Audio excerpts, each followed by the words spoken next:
మిత్రులారా స్వాగతం.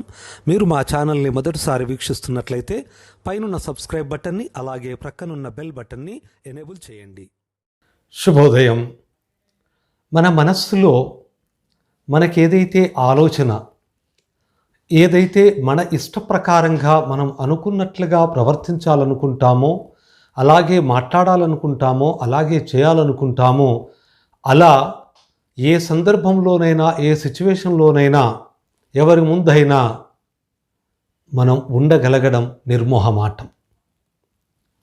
మన మనస్సులో ఒక పని గురించి, ఒక విషయం గురించి ఒక విధమైనటువంటి ఆలోచన ఉండి వీళ్ళేమనుకుంటారో వాళ్ళేమనుకుంటారో అని మన మనస్సుకు ఇష్టం లేని విధంగా, మన ఆలోచనలకు విరుద్ధంగా ప్రవర్తించడము, మాట్లాడడము, చేతలు చేయడము అనేది అది మొహమాటం. మొహమాటానికి పోతే మనలోని ఒరిజినాలిటీ, మన వ్యక్తిత్వమే బయటికి ప్రస్ఫుటం కాదు. మనలో మనం అంతర్మథనం చేసుకోవాల్సినటువంటి, వేదన పొందాల్సినటువంటి పరిస్థితి. అయ్యో నేను ఇలా చేశానేంటి, ఇలా చేయాల్సి వచ్చిందేంటి, నా ఇష్టం ఇలా ఉంటే నేను ఇలా చేశానేంటి అని బాధపడుతూ ఉంటాం. కానీ ఎవరైనా చరిత్రలో ఉన్నతంగా ఎదగాలనుకున్నటువంటి వాళ్ళు, ఎదిగిన వాళ్ళు వాళ్ళ వ్యక్తిత్వాన్ని ఎప్పుడూ కూడా, వాళ్ళ ఆలోచనలని, వాళ్ళ భావాలని నిర్మోహమాటంగా ప్రకటించడాన్ని వాళ్ళ ఆలంబనగా, అలవాటుగా చేసుకొని ముందుకెళ్ళినటువంటి వాళ్ళు. మనం ఒక 2 ఎగ్జాంపుల్స్ని చూద్దాం. అబ్రహాం లింకన్, ఈ పేరు తెలియని వాళ్ళు ఉండరు. గ్రేట్ ప్రెసిడెంట్ ఆఫ్ అమెరికా, ప్రపంచానికే ఒక ఆదర్శాన్ని నేర్పినటువంటి గొప్ప అమెరికా ప్రెసిడెంట్. అతని జీవిత ప్రస్థానం ఎలా సాగిందో మనందరికీ తెలుసు. ఎన్నో కష్టాలు, ఎన్నో ఒడిదుడుకులు, ఎన్నో ఓటముల తర్వాత ఆయన చివరిగా అమెరికాకు అధ్యక్షుడు కాగలిగాడు. ఆ తర్వాత అతడు చేసినటువంటి పరిపాలనా సంస్కరణలు, ఆ విధానాలతోటి ఆయన ఒక ఆదర్శవంతమైనటువంటి అధ్యక్షుడిగా ఈనాటికి మనకు బాగా తెలుసు, అందరికీ తెలుస్తూ ఉంటుంది. ఆయన అమెరికా అధ్యక్షుడైన మనకు ఆ పేరు బాగా తెలుసు. ఒకరోజు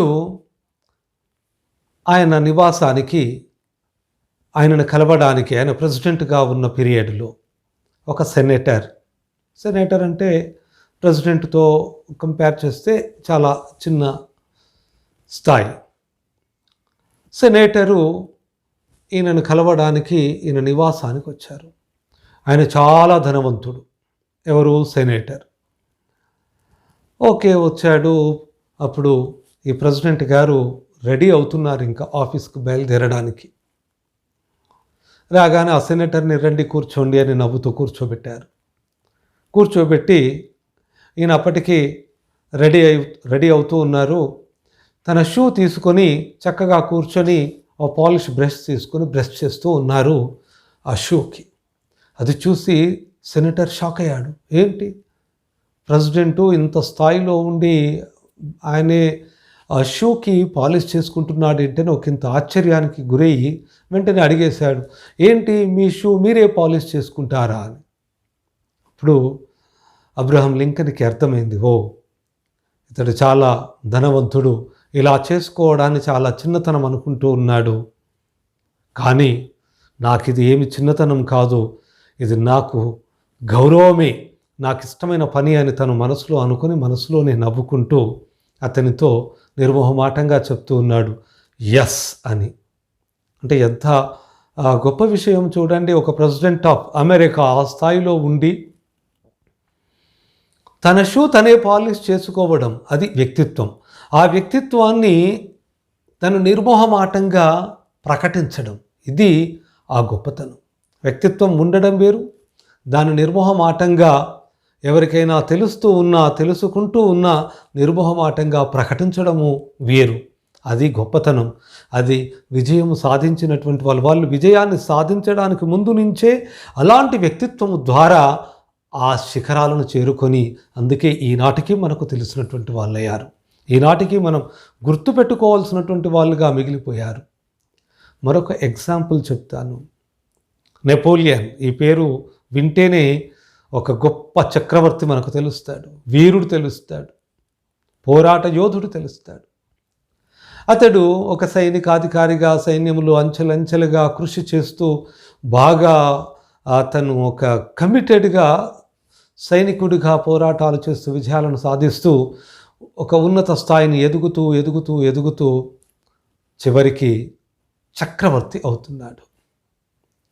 ఆ చక్రవర్తి అయిన సందర్భంలో ఆ పట్టాభిషేక కార్యక్రమానికి ఆ మతాధికారి, క్రైస్తవ మతాధికారి ఆ కిరీటాన్ని పెట్టడం కోసం నెపోలియన్ దగ్గరికి వచ్చారు. ఆయన కుర్చీలో కూర్చోబెట్టి ఇప్పుడు ఆ కిరీటాన్ని తొడగడానికి మతాధికారి వస్తూ ఉన్నారు. మతాధికారిలా దగ్గరికి రాగానే నెపోలియన్ తన కంచు కంఠంతో ఒక గంభీరమైనటువంటి స్వరంతో ఇలా అడుగుతున్నారు, మీరేమైనా నన్ను కన్నారా? మీరేమైనా నన్ను పెంచారా? మీరు ఒక్క క్షణం ఆగండి, మీకేమి అర్హత ఉంది నాకు ఈ కిరీటాన్ని తొడగడానికి అనగానే ఒక్కసారిగా ఆ మతాధికారి ఉలిక్కిపడ్డాడు. ఎప్పుడూ ఆనవాయితీ చక్రవర్తికి ఆ కిరీటాన్ని తొడగడం ఆ క్రైస్తవ మతాధికారులది. కానీ ఇలా నెపోలియన్ ఒక్కసారి ఇలా అడిగేసరికి రాజు అవుతూ ఉన్నాడు, సర్వాధికారి అవుతూ ఉన్నాడు. అని ఇలా అడిగేసరికి ఉలిక్కిపడ్డాడు. చెప్పండి, మీరేమైనా నన్ను కన్నారా? నన్ను పెంచారా? నన్ను ప్రేమగా చూసుకున్నారా? నే ఎదిగే క్రమంలో నేను పడ్డప్పుడు కానీ, నేను బాధలు పడ్డప్పుడు కానీ, నాకు ఇబ్బందులు వచ్చినప్పుడు కానీ మీరేమైనా ఆరాటపడ్డారా? కృషి చేశారా? నేను సంతోషంగా ఒక్కొక్క అడుగును వేస్తూ ఎదుగుతున్న క్రమంలో, నేను సైనికుడిగా విజయాలను సాధిస్తున్న క్రమంలో, నా కృషిలో, నా ఎదుగుదలలో మీరేమైనా సంతోషాన్ని పొందారా? నన్ను ప్రోత్సహించారా? ఇదేమీ లేదే. ఇదేమీ లేనప్పుడు ఈ కిరీటాన్ని నాకు తొడిగేంత అధికారం మీకెక్కడిది అనగానే ఆ మతాధికారి ఒక్కసారిగా చిన్నపుచ్చుకొని ఒక అడుగు వెనక్కేశాడు.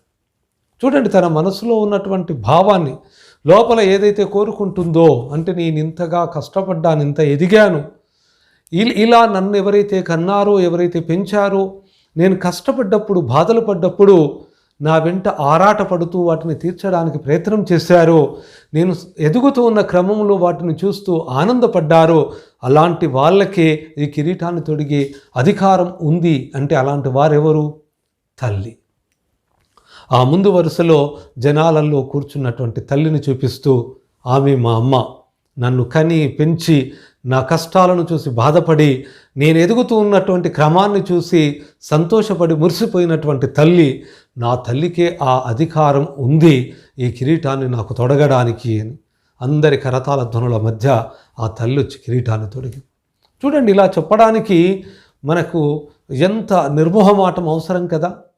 లోపల ఈ కోరికున్న, తన తల్లితో ఆ కిరీటాన్ని తొడిగించుకోవాలన్న కోరికున్న ఇంతమంది జనాల మధ్య, ఇంతకుముందు ఎంతోమంది ఇలా రాజులైనటువంటి వాళ్ళు ఎలా కిరీటాన్ని తొడిగించుకున్నారు అంటే మతాధికారులతోటే తొడిగించుకున్నారు. ఇది ఆనవాయితీగా వస్తుంది.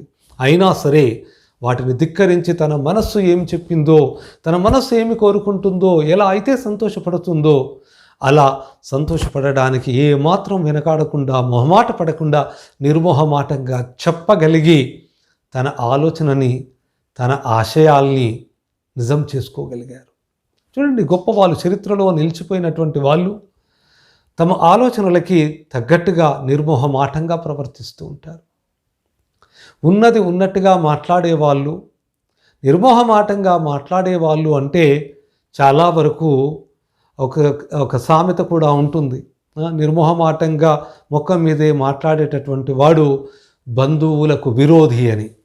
అంటే అలా మాట్లాడుతున్నటువంటి క్రమంలో చాలామంది, వీడేంటి ఇట్లా ముఖం మీదనే మాట్లాడేస్తున్నాడు, మరి కాస్తైనా మాట్లాడడానికి కొద్దిసేపైనా ఆలోచన చేయట్లేడు, ఇది మాట్లాడనా లేదా అనుకోవట్లేదు, వాడి మనస్సుకు ఏమి నచ్చితే అదే అంటున్నాడేంటి, మనతో మాట్లాడుతున్నప్పుడు కొంచెమైనా ఆలోచన చేయాలి కదా, ఇలా అనుకుంటూ ఉంటాం. కానీ అది వాళ్ళ వ్యక్తిత్వం. నిర్మోహమాటంగా వాళ్ళ మనస్సుకు నచ్చినట్లుగా ఏదైతే మంచిది అని దృఢంగా నమ్ముతున్నారో దాని ప్రకారంగా ముందుకు వెళుతూ, అలా ఎప్పుడైనా చెప్పాల్సినటువంటి సందర్భాలు, చేయాల్సినటువంటి సందర్భాలు కూడా వస్తే నిర్మోహమాటంగా ప్రవర్తిస్తూ వాళ్ళు ఎదుగుతూ చరిత్రలో నిలిచిపోతూ ఉన్నారు. మొహమాట పడి మనకిష్టం లేని, మనం మనసులో ఒకటి అనుకొని మనకు సినిమాకు వెళ్ళాలని లేదు, ఇంకా వేరే చదువుకోవాలని ఉంది, ఎగ్జామ్ దగ్గరికి వస్తుంది, ఫ్రెండ్స్ పిలుస్తున్నారు, రారా సినిమాకి వెళ్ళొద్దాము. ఇప్పుడు మొహమాటానికి నో అని చెప్పలేక ఫ్రెండ్తో సినిమాకు వెళ్ళాలా, లేక ఎగ్జామ్స్ కోసం చక్కగా చదువుకోవాలా? తన మనస్సు చెప్తుంది బాగా చదువుకో, మంచి మార్కులు తెచ్చుకో అని. చెప్పండి. ఇక్కడ ఎవరైతే నిర్మోహమాటంగా ప్రవర్తిస్తారో వారే ఖచ్చితంగా విజయాన్ని సాధిస్తారు. మన తోటి ఉద్యోగులు ఉంటారు, సహోద్యోగులు. మనకు అప్పచెప్పినటువంటి పని, మన బాధ్యత ఏదైతే ఉందో, మన రెస్పాన్సిబిలిటీ ఏదైతే ఉందో, మనకు ఉద్యోగంలో చేయాల్సిన పనిని ఏదైతే డిఫైన్ చేసి ఉన్నారో దానిని చక్కగా నిర్వర్తించడంలో మనం లీనమై పనిచేసుకుంటూ వెళ్తూ ఉంటాం ప్రతిరోజు. మనం ఇంతకుముందు ఒక వీడియోలో చెప్పుకున్నాం, నీకు ఇస్తూ ఉన్న దానికంటే, దక్కుతున్న దానికంటే ఇంకొంచెం ఎక్కువ ఇయ్యగలవా? కొంతమంది ఉంటారు ఆఫీసులలో, మనకేమి దొరుకుతుంది, మనకెంత శాలరీ వస్తుంది, మన జీతం ఏంటి, మనకు దక్కుతున్న విలువేంటి, ఇలాంటి వాటిని ఆలోచన చేయకుండా మనకు అప్పచెప్పిన పని కంటే ఇంకా కొంత ఎక్కువనే చేయడానికి తన మనస్సు, తన ఆలోచన, తన వ్యక్తిత్వం, తన క్యారెక్టర్ చెప్పినట్లుగా ఇంకొంచెం ఎక్కువ ఇవ్వడానికి ప్రయత్నం చేసే వాళ్ళు ఉంటారు. కానీ అలా చేస్తున్నటువంటి వాళ్ళని తోటి వాళ్ళు ఏమంటారు, ఏమిరా అంత చేయడం అవసరమా, ఏమి ఈ కంపెనీయే నీదైనట్లుగా ఫీల్ అవుతున్నావు, ఇంకా నువ్వు చేయకపోతే ఎవరు చేయరా ఏంటి, అంత చేస్తే ఏమవుతుంది, కంపెనీని నీకు రాసిస్తారా ఏమి? ఇలా పట్టి లాగేటటువంటి వాళ్ళు ఉంటారు. ఇప్పుడు నీ మనసుకు తగ్గట్టుగా నీకు ఇచ్చినటువంటి నీ కమిటెడ్ వర్క్ని నీవు కంప్లీట్ చేయడమా, లేక నీ తోటి వాళ్ళు పిలుస్తున్నారని, ఇలా హేళన చేస్తున్నారని మీకు ఇష్టం లేకున్నా, మీ మనస్సు చెప్పకున్నా మీరు మొహమాటానికి పడి వెనకడుగు వేయడమా? వెనకడుగేస్తే మీరు కూడా పురోగతి లేకుండా, ముందుకు ఎదగకుండా ఆగిపోవాల్సిందే కదా. అలా కాకుండా ఎవరైతే కమిటెడ్గా మీ మనస్సు ప్రకారం, మీ ఆలోచనల ప్రకారం, మీ ఇష్టానుసారంగా, మీ యాటిట్యూడ్ ప్రకారం ప్రవర్తించుకుంటూ మీరు మీ పనిలోనే నిమగ్నమవుతూ మీకు అప్పచెప్పిన పనిని 100% మీరు చేసుకుంటూ ముందుకు వెళుతూ ఉంటే మీకు ఎంత ప్రగతి దొరుకుతుంది, ఎన్ని ప్రశంసలు దక్కుతాయి. అన్నింటికంటే మించి మీకు ఆత్మ సంతృప్తి, మీకు ఆత్మ గౌరవం, ఒక సెల్ఫ్ కాన్ఫిడెన్స్ ఎంతగా పెరుగుతాయి. ఇది కదా కావాల్సింది. మన మీద మనకు ఒక నమ్మకం, గౌరవ భావం, ఒక దృఢత్వం, ఇవి కలిగితే అది నిజమైనటువంటి జీవితం.